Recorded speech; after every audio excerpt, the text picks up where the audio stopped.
Guys, आजकल के employees सिर्फ सैलरी इंक्रीमेंट और प्रमोशन के चक्कर में एक कंपनी से दूसरे कंपनी में स्विच करने में जरा भी देर नहीं लगाते। लेकिन आज मैं आपको एक ऐसे एम्प्लॉय की हिस्ट्री बताने वाला हूं जिसे सुनकर आप लोग भी हैरान रह जाएंगे। वो बंदा पिछले 84 सालों से एक ही कंपनी में काम कर रहा है। जी हाँ गाइस, आप ठीक सुन रहे हैं। दक्षिणी ब्राजील के बोस्क्यू शहर में रहने वाले वोल्टर ओर्थमैन पिछले 84 सालों से एक ही कंपनी में काम कर रहे हैं। दरअसल वोल्टर ने 84 साल पहले फैब्रिक बनाने वाली कंपनी रेनॉक्स व्यू में फैक्ट्री फ्लोर पर काम करने से शुरुआत की थी और अपनी मेहनत और लगन से वो समय के साथ एडमिनिस्ट्रेशन में चले गए और अब वो 100 साल की उम्र में कंपनी के सेल्स मैनेजर हैं। यही नहीं, सबसे लंबे समय तक एक ही कंपनी में काम करने के चलते उनका नाम Guinness book of world records में दर्ज कर दिया गया है। गाइस, इसे कहते हैं अपने काम और कंपनी के प्रति निष्ठा और समर्पण। आपका इसके बारे में क्या ख्याल है कमेंट सेक्शन में जरूर लिखिएगा और ऐसे अमेजिंग वीडियोस के लिए शेयर, सब्सक्राइब एंड लाइक। मिलते हैं अगली वीडियो में। किसी ड्रीम गर्ल के लिए ना अपने माँ बाप के ड्रीम को कभी नहीं छोड़ना चाहिए। आप लोग जो सोचते हैं ना इधर उधर वो खुशी तो आप लोगों ने कभी देखा ही नहीं। कोई स्टूडेंट अभी तक खुशी नहीं देखा। हम आपको व्यक्तिगत बताते हैं। देखिए, खुशी कब मिलेगी आपको? जिस दिन आपको जॉब मिलेगा ना, और जो पहली सैलरी मिलेगी वो भी नहीं खुशी है। जब आप अपनी पहली सैलरी ले जाके अपनी माँ के हाथों में देंगे ना, तो आपकी आंखों में आंसू होगा। आप याद करेंगे कि जिस माँ की उंगलियों को पकड़कर हमने चलना सीखा, आज उसको हमने अपनी पहली कमाई दिया है। दोस्तों, वो कहते हैं ना, अगर किसी चीज को शिद्दत से पाने की कोशिश की जाए तो सारी कायनात उसे तुमसे मिलाने में लग जाती है। और अगर वो दुनिया का सबसे अमीर इंसान हो तो फिर क्या ही कहने। जी हाँ दोस्तों, एलन मस्क ने आखिरकार ट्विटर को $44 बिलियन में खरीद लिया। लेकिन अब सवाल यह है कि एलन मस्क ट्विटर का करेंगे क्या? दरअसल एलन मस्क अब ट्विटर के जरिए टेस्ला, स्पेसएक्स और अपने डॉज कॉइन को प्रमोट करते हुए शेयर मार्केट और क्रिप्टो मार्केट को अफेक्ट करने की तैयारी में है। और ये पॉसिबल भी है क्योंकि ट्विटर पर करीबन 206 मिलियन यूजर्स हैं। दोस्तों सोचिए, जब एलन मस्क के पास ट्विटर नहीं था तो वो अपने एक अकाउंट से सिर्फ एक ट्वीट के जरिए किसी भी स्टॉक या क्रिप्टो का प्राइस ऊपर नीचे करवा देते थे। लेकिन अब तो पूरा ट्विटर उनका हो चुका है, तो ये मुमकिन है कि उसके जरिए वो दुनिया में कोहराम मचाने वाले। आपका इसके बारे में क्या ख्याल है कमेंट सेक्शन में जरूर लिखिए और ऐसे अमेजिंग इंटरेस्टिंग वीडियोस के लिए लाइक शेयर सब्सक्राइब करना ना भूलें। तस करनी तस भोग ही पावा कहा जाता है। इसने अफगानिस्तान में तालिबान को जन्म दिया और इस तालिबान के वजह से तालिबान ने कहा कि हम अफगानिस्तान में इस्लामिक कानून शरिया को लाएंगे। तो तालिबान को देखा देखी पाकिस्तान में भी एक तालिबान उभर गया जिसका नाम है तहरीके तालिबान। अब ये पाकिस्तान में बम फोड़ने लगा और कहा यहाँ की सरकार को हटाइए, हम यहाँ पर शरिया का कानून लाएंगे। इसी को कहते हैं न्यूटन का थर्ड लॉ, क्रिया प्रतिक्रिया। तुम वहां आतंकवाद फैलाओ, हम यहाँ आतंक फैलाएंगे। तुमको पता भी है न्यूटन का फिजिक्स, पाकिस्तान में पता नहीं फिजिक्स पढ़ाया जाता है कि नहीं वहां पे। न्यूटन थर्ड लॉ यहाँ पे। खैर, अगर न्यूटन का जन्म पाकिस्तान में हुआ रहता तो उनके सर पर सेब नहीं गिरकर बम गिरा रहता और न्यूटन वहीं मर जाते, फिजिक्स का सत्यानाश हो जाता। गाइस, एक बार एक शू कंपनी ने अपने 2 सेल्स मैनेजर्स को मार्केट रिसर्च करने के लिए एक शहर भेजा। दोनों वहां गए और उन्होंने वहां लोगों के इंटरेस्ट को समझा और जैसे ही वापस आए तो उन्होंने कंपनी के सामने अपने पॉइंट ऑफ व्यू यानी कि अपनी बातें रखी। जिसके बाद कंपनी ने पहले मैनेजर को नौकरी से निकाल दिया लेकिन दूसरे मैनेजर को प्रमोट कर दिया। पर ऐसा क्यों? दरअसल ऐसा इसीलिए क्योंकि पहले मैनेजर का यह मानना था कि हमारी कंपनी उस शहर में जूते नहीं बेच सकती क्योंकि वहां पर कोई जूते पहनता ही नहीं है। बल्कि दूसरे मैनेजर का यह मानना था कि वहां पर क्योंकि कोई शख्स जूते नहीं पहनता, इसीलिए वो शहर हमारे लिए एक अच्छा मार्केट प्लेस बन सकता है। और इसी पॉजिटिविटी की वजह से दूसरे सेल्स मैनेजर को प्रमोशन मिला लेकिन पहले वाले को बाहर का रास्ता दिखा दिया गया। गाइस, इसीलिए हमें हमेशा अपनी लाइफ में आने वाली सभी प्रॉब्लम्स को पॉजिटिव माइंडसेट के साथ सोल्व करने की कोशिश करनी चाहिए, ना कि उसे प्रॉब्लम समझकर छोड़ देना चाहिए। आपका इसके बारे में क्या ख्याल है कमेंट सेक्शन में जरूर लिखिएगा और ऐसे अमेजिंग वीडियोस के लिए शेयर, सब्सक्राइब एंड लाइक। मिलते हैं अगली वीडियो। गाइस, बेंजामिन फ्रैंकलिन 20 साल की उम्र से ही खुद के पास एक नोटबुक रखा करते थे जिसमें उन्होंने 13 अच्छी आदतों को लिखा हुआ था। रोज वो इन आदतों को अपनाने की कोशिश करते और अगर वो नहीं अपना पाते तो उन आदतों पर क्रॉस टिक कर देते, जिससे उन्हें यह पता लग जाता कि मैं किस हद तक उन आदतों को अपना रहा हूं। और इस तरह से वो धीरे धीरे उन आदतों को अपनाते चले जाते और उनकी इन्हीं अच्छी आदतों ने उन्हें एक दिन सफल और कामयाब इंसान बना दिया। गाइस, हमारी अच्छी आदतें ही हमें सफल इंसान बनाती हैं और इन्हीं आदतों को एटॉमिक हैबिट्स नाम की बुक में राइटर जेम्स क्लियर ने बहुत अच्छे से डिफाइन किया है, जिसकी बुक समरी आप कुकू एफएम पर सुन सकते हैं। इसके साथ ही कुकू एफएम पर 3000 से ज्यादा ऑडियो बुक्स और 1000 से भी ज्यादा आर्ट्स की कंटेंट लाइब्रेरी अवेलेबल है, जहां आप किसी भी रीजनल लैंग्वेज में कहीं भी और कभी भी और कोई भी ऑडियो बुक सुन सकते हैं। वहीं अगर आप इसके प्रीमियम सब्सक्रिप्शन को लेना चाहते हैं तो आप यूज कर सकते हैं A2M50 कोड और उस पे आपको 50% तक डिस्काउंट मिलेगा।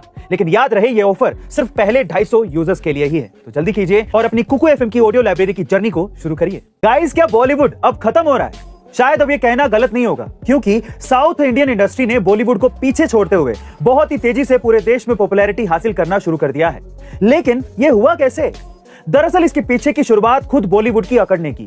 सालों पहले बॉलीवुड ने साउथ इंडियन फिल्मों के कई एक्टर्स को यह कहकर रिजेक्ट कर दिया कि उन्हें एक्टिंग आती नहीं है और वो दिखने में भी इतने गुड लुकिंग नहीं है। और तो और बॉलीवुड ने उनकी फिल्मों को भी प्रोड्यूस करने लायक समझा ही नहीं। लेकिन वो कहते हैं ना कि अच्छा वक्त भले ही देर से आए लेकिन आता जरूर है।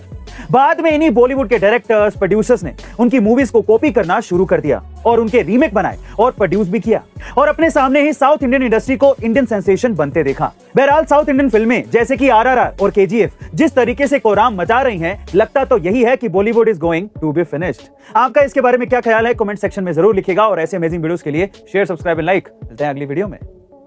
ये कहानी है सत्यम कंप्यूटर्स के फाउंडर रामलिंगा राजू की, जिन्होंने साल 1999 से 2008 के बीच में पूरे 7,000 करोड़ रुपए का स्कैम किया और किसी को भी भनक तक लगने ही नहीं दी। दरअसल मिस्टर राजू ने सत्यम कंप्यूटर्स के फाइनेंशियल स्टेटमेंट को फेक बैंक स्टेटमेंट इनवॉइसेस के जरिए बहुत ज्यादा दिखा दिया, जिससे अल्टीमेटली कंपनी के शेयर्स दिखने लगे और प्राइस बढ़ता चला गया और राजू ने इन शेयर्स को बेचकर तब बहुत ज्यादा प्रॉफिट कमाया। यही नहीं, इन्हीं पैसों से उसने मेटाज नाम की एक कंपनी बनाई, जिससे वो पूरे इंडिया में प्रॉपर्टीज खरीदने लगे। साल 2008 तक सत्यम कंप्यूटर्स की बुक्स ऑफ अकाउंट में 7,000 करोड़ रुपए दिख रहे थे, लेकिन असल में वो रियल थे ही नहीं। और इसे कवर करने के लिए राजू के पास एक प्लान भी था कि वो बिना किसी रियल ट्रांजैक्शन के ये दिखा देगा कि इन 7,000 करोड़ रुपयों से उसने उसकी दूसरी कंपनी मेटाज को खरीद लिया है। पर दूसरे शेयर होल्डर्स की डिसअप्रूवल के बाद वो इस प्लान में फेल हो गया और उसे जेल जाना पड़ा। लेकिन गाइस, इस बंदे के दिमाग की दाद देनी पड़ेगी। आपका इसके बारे में क्या ख्याल है? कमेंट सेक्शन में जरूर लिखिएगा और ऐसे अमेजिंग वीडियोस के लिए शेयर, सब्सक्राइब एंड लाइक। मिलते हैं अगली वीडियो में। दोस्तों, कभी कभी हमारी मेहनत हमें ऐसे मुकाम तक ले जाती है जिसके बारे में हम शायद सोच भी नहीं सकते।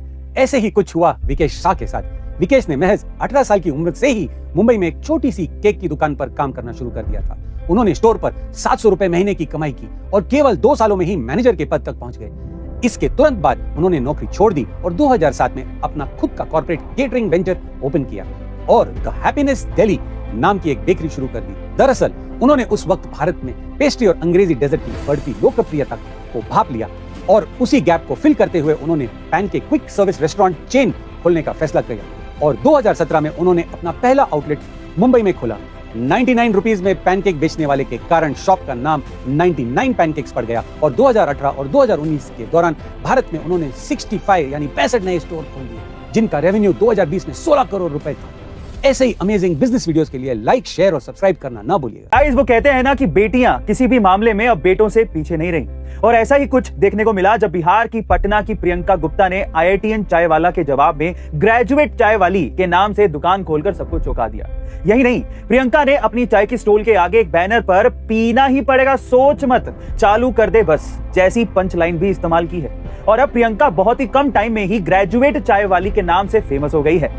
दरअसल प्रियंका ने इकोनॉमिक्स से ग्रेजुएशन करने के बाद सालों कॉम्पिटिटिव एग्जाम्स की तैयारी की, लेकिन सालों मेहनत करने के बावजूद भी वो सफल नहीं रही और इसीलिए उसने खुद को आत्मनिर्भर बनाने के लिए चाय की दुकान खोलने का फैसला किया और अब उनका ये चाय बेचने का स्टार्टअप बहुत ही तेजी से आगे बढ़ रहा है। गाइस, प्रियंका का मानना है कि अगर आपने अपने जीवन में कुछ अलग करने की ठान ली है तो बस उस लक्ष्य को लेते हुए आगे बढ़ते रहो, आपको आपकी मंजिल जरूर मिल जाएगी। गाइस, ऐसे अमेजिंग मोटिवेशनल वीडियोस के लिए शेयर, सब्सक्राइब एंड लाइक। मिलते हैं अगली वीडियो में। गाइस, आज इस वीडियो में मैं आपको एक ऐसे बंदे के बारे में बताने वाला हूं जो कि महान गणितज्ञ श्रीनिवास रामानुजन और स्वामी विवेकानंद जी को अपना आइडल मानते हैं। जी हाँ गाइस, हम बात कर रहे हैं memory king, human calculator, world greatest memory man और वैदिक मैथमेटिक्स के बादशाह जैसे कई नामों से मशहूर डॉक्टर हिम्मत भारद्वाज की, जिनके नाम पर आज 29 वर्ल्ड रिकॉर्ड और 7 नेशनल अवार्ड्स हैं। और इस अर्थ में हिम्मत जी एकमात्र ऐसे शख्स हैं जिन्होंने पीरियोडिक टेबल के 118 एलिमेंट्स को मात्र 21.62 सेकंड्स में सुना दिया था और तो मैथ्स के कई क्वेश्चंस को तो वो चुटकियों में सोल्व कर लेते हैं। झज्जर के गांव सालावास में एक साधारण से परिवार में जन्मे डॉक्टर हिम्मत भारद्वाज अपनी मेमोरी पावर के नायाब हुनर के बलबूते आज बुलंदियां छू चुके हैं। बड़े से बड़े गणितज्ञ उनसे सीख लेते हैं। सो गाइस, अगर आप वैदिक मैथमेटिक्स या फिर मेमोरी पावर को हिम्मत सर से पढ़ना चाहते हैं तो कॉन्कर ऐप के जरिए आप एक काम कर सकते हैं। सो आज ही डाउनलोड करें कॉन्कर ऐप और हिम्मत भारद्वाज जी के कोर्सेज में एनरोल करें। मिलते हैं अगली वीडियो में।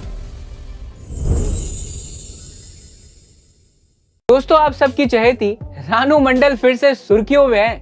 दरअसल इंटरनेट सेंसेशन रानू मंडल का एक वीडियो सोशल मीडिया पर अचानक ही सामने आया, जिसमें वो लाल रंग की साड़ी और गहनों में बंगाली दुल्हन के रूप में नजर आ रही है। इस वीडियो में उन्होंने वायरल हो रहे बंगाली गाना कच्चा बादाम पर डांस किया है। ये गाना पश्चिम बंगाल के मूंगफली बेचने वाले भुवन वडियाकर ने गाया है। आपको बता दूं कि रानू मंडल वही महिला है जो अगस्त 2019 में 1972 के गाने प्यार का नगमा है गाते हुए एक वीडियो के वायरल पर रातों रात स्टार बन गई थी। फिलहाल अब इस गाने पर लोग काफी जमकर मजे ले रहे हैं। बहरहाल आपका इस बारे में क्या ख्याल है कमेंट सेक्शन में जरूर लिखिए और ऐसे ही अमेजिंग इंटरेस्टिंग वीडियोस के लिए हमें लाइक शेयर सब्सक्राइब करना ना भूलें। मिलते हैं अगले वीडियो में।